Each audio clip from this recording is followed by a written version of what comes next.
নতুন এটা ভিডিঅ'লৈ আপোনালোকক সকলোকে স্বাগতম জনাইছোঁ। বহুত দিন ভিডিঅ' দিয়া নাই, আপোনালোকে বেয়া পাইছে কিজানি কমেণ্ট কৰি নিশ্চয় জনাব। আজি টাইটেল আৰু থাম্বনেইল চাই ভিডিঅ'টো কেনেকৈ হ'বলৈ গৈ আছে আপোনালোকে নিশ্চয় গম পাইছে।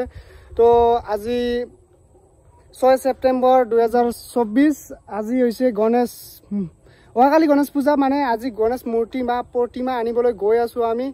তো ক'ত যাম, কি কৰিম, মানে ক'ৰ পৰা মূৰ্তিটো আনিম বা প্ৰতিমাটো আনিম আপোনালোকে চাই থাকিব। আৰু বহুত দিন ভিডিঅ' দিয়া নাই, আজিৰ পৰা ভিডিঅ' দিবলৈ আৰম্ভ কৰিম। তো এতিয়া মই ঘৰতে আছোঁ বৰ্তমান। ঘৰৰ পৰা এতিয়া যাম মই মন্দিৰৰ পৰা ডাইৰেক্ট আমি প্ৰতিমা আনিবলৈ যাম। তো আপোনালোকে ভিডিঅ'টো চাই থাকিব, শেষলৈকে চাই থাকিব। আৰু যদি ভিডিঅ'টো ছাবস্ক্ৰাইব কৰা নাই, ছাবস্ক্ৰাইব কৰি ল'ব মোৰ চেনেলটো, আৰু ভিডিঅ'টো এটা লাইক কৰিবলৈ নাপাহৰিব। এতিয়া মই যাওঁ মন্দিৰত গৈ পেলাই লগৰীয়াবিলাকৰ লগত কথা পাতিম, তাৰপিছত যাম আমি। তো গাইজ যাওঁ, আহি পালোঁ এতিয়া মন্দিৰত এতিয়া হাল্লা চাল্লা হৈ আছে। এইফালে পিছফালে গাড়ী আছে, আৰু আমি এইফালে ইয়াতে যাব বোলে। টপি যাবি, বঢ়িয়া সেৱা লৈ পেলাই আৰু ডাইৰেক্ট ৰাস্তাত লগ পাই আছোঁ আপোনালোকক, তাতে পুৰা দেখা পাব আৰু না।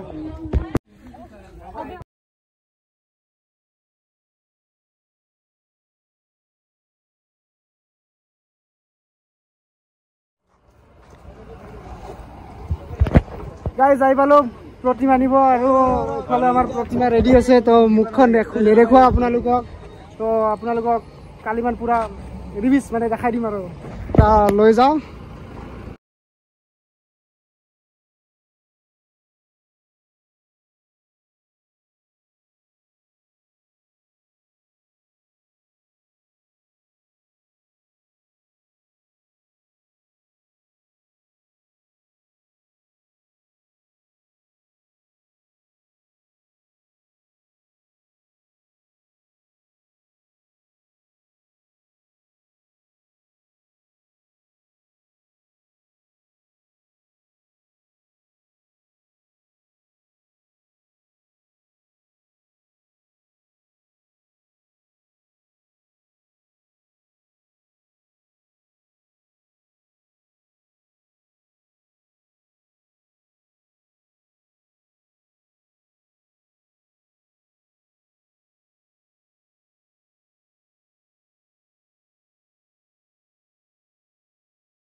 গাইজ মূৰ্তিটো আমি প্ৰতিমাটোৰ তলত নমাই দিলোঁ। এতিয়া চাব পাৰে এইফালে থৈ দিছোঁ, ইয়াতে প্ৰতিমাটো থৈ দিয়া আছে আমাৰ। তো আমাৰ পূজা হ'ব, তাৰপিছত আপোনালোকে আহিব পাৰে। যদি আহে ডিছক্ৰিপশ্যনত নম্বৰ চব থাকিব, আপোনালোকে কণ্টেক্ট কৰি নিশ্চয় আহিব পাৰিব, আৰু চব থাকিব ইয়াতে। আমাৰ হেৰি কি কবি, কেইদিন পূজা হ'ব এইবাৰে আমাৰ? কেইদিন পূজা হ'ব? চব ঠিক আছে আমাৰ ইয়াতে 13 দিন হ'ব। গাইজ আহিব আপোনালোকে, লাইক ছাবস্ক্ৰাইব কৰিব গাইজ। এইটো ভিডিঅ'টো ইয়াতে সমাপ্ত কৰিছোঁ, আৰু নেক্সট ভিডিঅ'ত লগ পাম নিশ্চয়।